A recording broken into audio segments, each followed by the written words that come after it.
Yo, what is up, my friends? It is Hippo, and episode 1 of Lanterns finally dropped after months of internet discourse, whether it was anger that one of the showrunners said that green was stupid and that's why it was dropped from the name, or people saying that the show just looked cheap, it looked stupid, it didn't look like Green Lantern. These are supposed to be cosmic space adventures, not small town mysteries. Hold it right there. But the show is finally here and we can look at it for what it is, and I gotta say, I think it's pretty sick so far. It does a really good job off the bat of characterizing both John and Hal. And just in episode 1, we get so many things that lead me to believe that this show is gonna be bringing us to space more than the marketing let on. Of course, I could eat my words on that, but we'll see. I of course had to wear the green tee. It's unfortunately not a Green Lantern t-shirt. Bazinga! But what can you do? Well, I guess I could go buy one, but... Bazinga!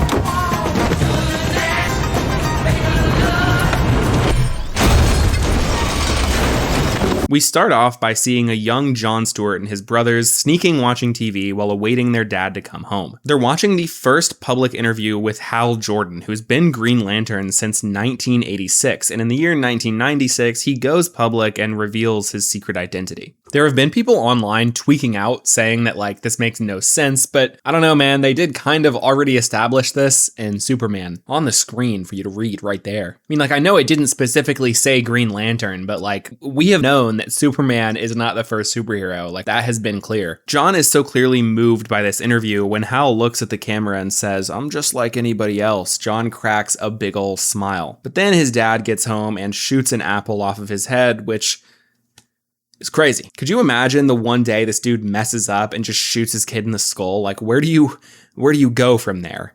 Probably prison. One small detail I like later in the episode is John casually telling this story to a child as if it's normal. Also, shout out this little dude, he was in Weapons. Anyways, we cut to the present and we skip the meeting of John and Hal. They have already met. Hal is picking him up and he's been training him for a few months, but John hasn't even worn the ring. He hasn't made any constructs. He hasn't flown as far as we can tell. Hal is rage baiting John. He's just be like, "Are you mad that I'm late? Are you mad that I'm late? Don't you even want to know where I was? Why aren't you mad that I'm late?" It's really good and it sets up their dynamic so well. This leads me into wanting to talk about Kyle Chandler and Aaron Pierre, the two actors selected to portray these lanterns. Now, when Kyle Chandler was announced to be playing Hal all the way back, there was a lot of discourse. This is a 60-year-old man. Should Hal be this old? Can this dude even pull off Hal? And I was sold from minute 1, dude. I mean, if you've seen The Spectacular Now, if you've seen The Wolf of Wall Street, the small roles that Kyle Chandler has in those, I already am feeling a little bit of Hal. The snarkiness that he has as the FBI agent in The Wolf of Wall Street is so Hal Jordan to me, and I saw the vision. I would even say after watching this episode, dude, if Kyle Chandler could have played Hal 15 years ago, that would have been so good, A1 casting. But he's here, he's a little old, he's a little disgruntled, he's tired, he doesn't want to wear the suit. They actually explain this. There was a lot of complaining about this. He doesn't want to wear the suit because he says it's annoying to put on, kind of like a tie. He doesn't feel like he needs to impress anymore. He doesn't need to show out as the Green Lantern because he's gotten older, and I think that makes sense. On one hand, yeah, it's an excuse to not have him in the suit as much, but I actually think it's a decent characterization. That makes sense. Though in some versions, the lantern creates the suit, which wouldn't really be a hassle, but... Next up is Aaron Pierre, who I think gets a little less to do in this first episode, but it's clear he's setting up as the protagonist of the show, though Hal gets a little more to do here as he's introducing us to the world of lanterns. Aaron Pierre is sick, though. He's cool. He's a great actor. I mean, if you saw Rebel Ridge, that is John Stewart, basically, and it was cool, dude. I liked him in Rebel Ridge. I like him here. He was in another movie that I reviewed called Foe in my I Watched Every Paul Mescal video, so... definitely go watch that if you care about that. And that movie was terrible, but he was still good in that. Seems right now that they're driving around with not much objective in mind. Hal is just bringing John on his day-to-day and doesn't really want to train him. John complains about not even having worn the ring yet, so Hal takes it off, puts it on the dashboard, and then jumps out of the car, flinging it off a cliff in the hopes that John will save himself. John says that he made bubble wrap to save himself, but we don't even see that, which I thought was a little lame, but whatever. After this, Hal's consciousness from 10 years ago jumps out of the ring and starts talking to him, being like, "Am I dead? Who are you?" It's definitely notable that Hal's consciousness notes this is supposed to be done weekly, yet Hal clearly hasn't done this in a decade. On top of that, he was so much nicer, seemingly more well-adjusted. Like, the old version of Hal seems like he would have been fine training John. Something within the last 10 years has really made Hal a shell of himself. Parallax? I don't know. But he says he needs to urgently relay a message to Hal, and it's this obvious code word. There's hail in Rushville, Nebraska. So John makes his way back to Hal, and upon him telling him this phrase, Hal locks the fuck in and just flies away.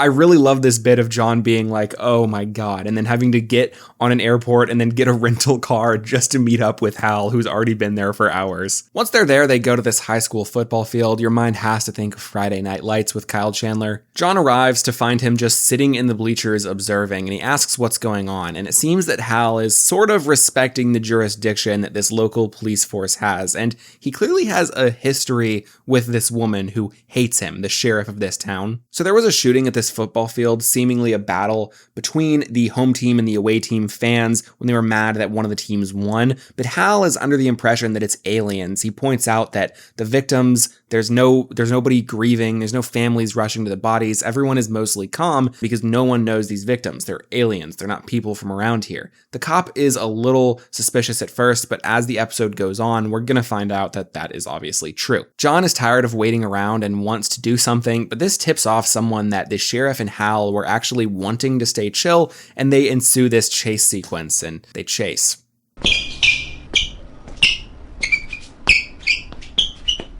Once this person and or alien is caught, Hal wants to interrogate him, but the sheriff is like, fuck no, get out of my face, you old smelly loser. You don't get to do that. So Hal devises a plan to get himself arrested in the hopes that he can just talk to the dude in the jail cell, which doesn't really work out for him because he just gets put in a broom closet apparently. Before that though, him and John are just at a bar and they're having this back and forth, and throughout the whole episode, it's becoming increasingly clear some of the themes that the show is going to be driving forward. Hal keeps making this remark about not being afraid. How when the Guardians took him and wanted to see if he was worthy of the ring, they asked him one question, "Are you afraid?" To which he responded, "No." Are you afraid? And you said no. I did. Are you afraid? No, sir. John remarks that the reason he respects Hal is because he has no fear. So even though he's like this cocky, arrogant asshole, he respects that he's not afraid of anything. But it's clear that he is actually afraid of one thing, and that's John replacing him. This is my job, and as long as I'm alive, that ain't changing. And I don't plan on dying anytime soon, so why don't you do yourself a big favor and take a nice long deep breath, Junior? After Hal gets in prison, he has to get arraigned, and there's this insane courtroom scene where he's like, "Are you really doing this right now? I'm the Green Lantern." I'm Green Lantern. I'm Green Lantern. Green Lantern. And the judge is like, "I don't give a fuck, dude." And like that felt very Hal Jordan-y too, like him trying to showboat and flex his status and like a normal person not caring. This public defender comes in and he does that thing that public defenders always do in movies and TV shows for some reason, where they're like, I'm here, sorry I'm late. B5 I smell the violation of civil liberties. This dude is the husband of the sheriff, but for some reason he's really into Hal, even though his wife is not, and he invites them to have dinner with him and his dad at their big ass ranch. As John and Hal are driving to the ranch, they see like an armed militia protecting the property. Once they're there, the public defender's dad is like, I need your help with aliens. Yeah, you're right, there are aliens. This dude, Chris Macon, lots of interesting maybes here. He works for an organization or a person that he can't name. Perhaps it's Rick Flag Sr. Also, Jon Stewart fucked his wife. Gnarly. Nonetheless, this cuck is still a friend of the Green Lanterns, and so he gets Hal the ability to interrogate this guy, to which he just asks him a bunch of like silly questions to like prove that he's human. He asks him about his favorite football team, he asks him about Harry Potter, he asks his opinion on Obama, and I thought this was a good bit. You're from rural Nebraska, and that's the extent of your opinion on Barack Hussein Obama? Like... The alien realizes that he's cooked, that Hal knows that there's no way of getting out of this, and he just becomes a bomb and explodes himself. Hal bubbles it, but it seems like the explosion breaches this bubble a good bit, and there's a wall blown out. All these windshields get shattered. There's still a decent amount of destruction, but seemingly no casualties. I'd like to note that this alien knows how the lantern and the ring work. He knows the ring needs to be charged and is banking on Hal's ring not being charged enough for this explosion to do maximum damage, which was pretty cool. Also, the alien taunts him by reading the oath. In blackest day, in brightest night, no evil shall escape my sight. After this, we cut to the modern year, and John is revisiting this town. He finally has his mustache and beard, which he doesn't have in the 2016 sequences, and he arrives with the sheriff to a dead Hal Jordan, but no ring, which John should have if Hal is dead, setting up the mystery for the rest of the show. This last shot is so good at just making you go, what? They set up so clearly that once Hal is dead, John will have the ring. And that's just not the case. So is this even Hal? Who took the ring if it is? What's going on? Leave it to Damon Lindelof and Chris Mundy to make a good TV show. I know, it's crazy, right? I think it's possible that Hal is infested with parallax, that the fear of being replaced catches up to him, and that this is not the last we've seen of modern day Hal. Now, of course, throughout the rest of the show, we're still going to see him in 2016 flashbacks.